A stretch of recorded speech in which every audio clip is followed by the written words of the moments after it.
Hi, it's my second day in Cairns, and today I will not take pictures of birds or anything on land, but I will actually go snorkeling in the Great Barrier Reef. And obviously I want to take my camera with me, so thanks to my friend Ollie who borrowed me his underwater housing. It's a Eva Marine bag, basically, looks like this. I did some testing at home in the bathtub and at a local river. I hope it will still be tight out in the sea, because otherwise I have a problem and you might not see a second part of the video if I drown my R5. I already realized that it's not so easy to take pictures with these bags, because the camera controls are sometimes hard to reach. You might accidentally hit some buttons. So I adjusted the camera a bit, and I want to quickly talk about this later in the video in case you also use one of these bags in the future, because they're actually quite a cheap and lightweight way to get started for underwater photography. I hope I can show you some images of the marine wildlife soon, and I also want to talk a bit about the protection of coral reefs, because they're quite threatened. So I was snorkeling for about 1 hour this morning, and the good news is the plastic bag was definitely sealed properly. The camera is fine. I didn't have any mist or haze on the lens.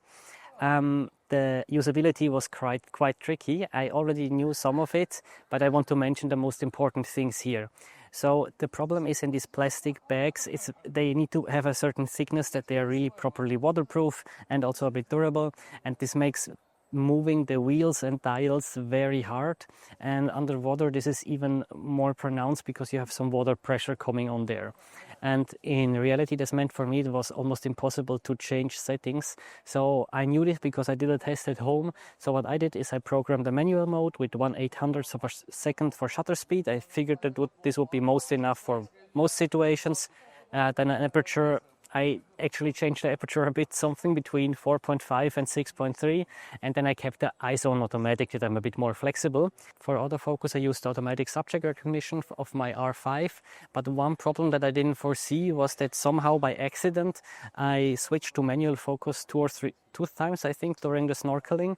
The best solution would maybe to really tape down the AF/MF switch, or really check several times that it is in fact on autofocus.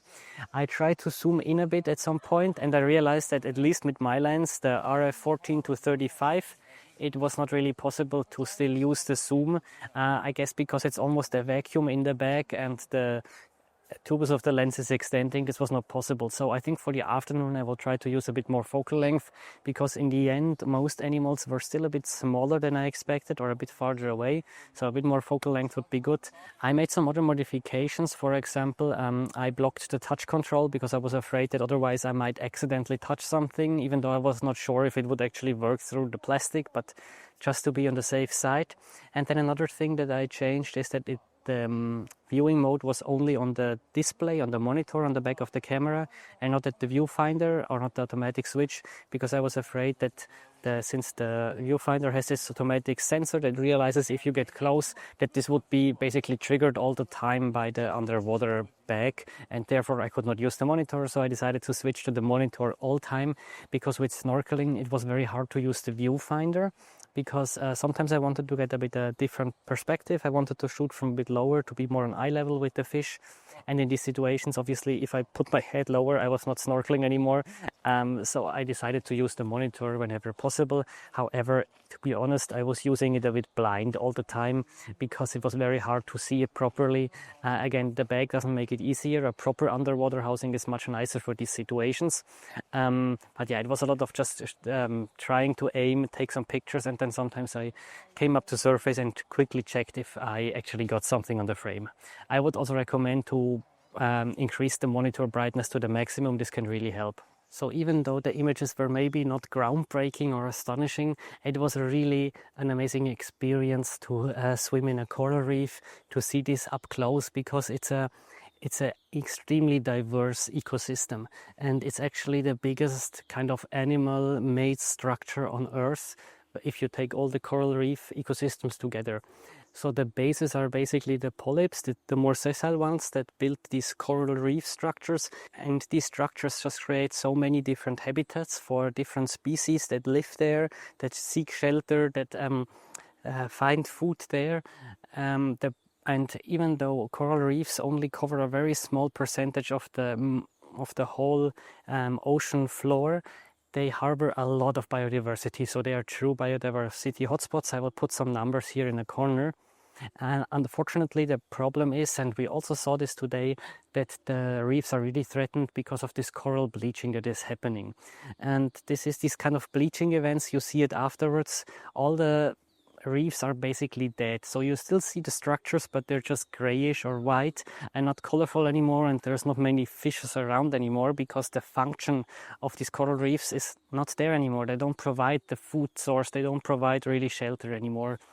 And this happens due to changes in the temperature, which coral reefs cannot handle well. Basically, if there's a huge or a increase in temperature, it can also be quite short term. The coral reef will bleach and die. Theoretically, they could recover, but the recovery takes a lot of time. And the main thing we can do is basically to protect coral reefs is to slow down climate change. Now, there are several ways we can do that. Obviously, and I know it sounds a bit hypocrite, but take the plane a bit less. I try to reduce it to maximum every second year taking a plane.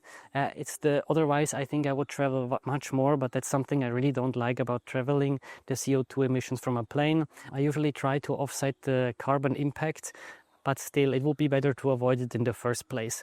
Another point is, of course, the individual transport. So if you take the car every day to work, it sums up, and it can be that you maybe even use more or emit more CO2 than a flight from Zurich to Australia and back with your daily car driving in the end of the year.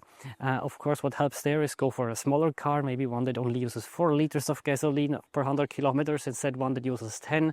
Of course, electric emits much less CO2 in the long term, but still, if you can avoid it and use more the public transport, that helps a lot. And I try in Switzerland, usually I do 95% of my photography trips, or 95% of my trips in general in Switzerland I do with public transport. But if I want to go abroad, for example to Norway, to Sweden, then I use my electric car. Another part is the living in general. So of course we all like it warm in winter, but even reducing the heat by 1 or 2 degrees can make a difference. Or at least if you go on holidays, maybe your house doesn't need to be heated at 21 degrees. You can dial it down a bit, maybe 16 is enough. And these are small things that can already help. Another very big factor that is maybe even bigger than the flying is actually how you eat and what you eat. And of course meat and also fish are not really good for the environment because they use so much resources, they emit so much CO2. And in Switzerland we have this image of the cows just grazing on the alpine meadows, which looks quite sustainable, but usually in winter we import soya from Brazil. And the amount of soya that we need to import and then feed to the cows so that we can eat the cows is 10 times higher than if we would eat the soya directly in form of tofu. And this just means that we use more of we promote the cutting down the rainforests. And rainforests, as you might know, are the heart or the lungs of the earth because they store a lot of CO2. So I'm also not vegan myself, I'm vegetarian.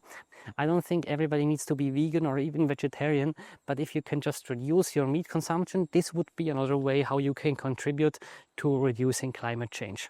And then finally, one important part is also the politics. So how you vote matters. I don't want to say you what to do, tell you what to do, but just keep in mind that your vote matters. Use your vote wisely. There are certain parties that promote green energies, that promote sustainable solutions, that promote, for example, more night trains within Europe so that we don't need to take the plane as often. Just keep that in mind. These were just some ideas that work how to protect coral reefs. There is also some more tech-based solutions. For example, at my university, the Swiss Federal Institute of Technology in Zurich, they are also developing some kind of artificial reef structures that you can put there, and then it's basically like kickstarting the regrowing of the rebuilding of the reef.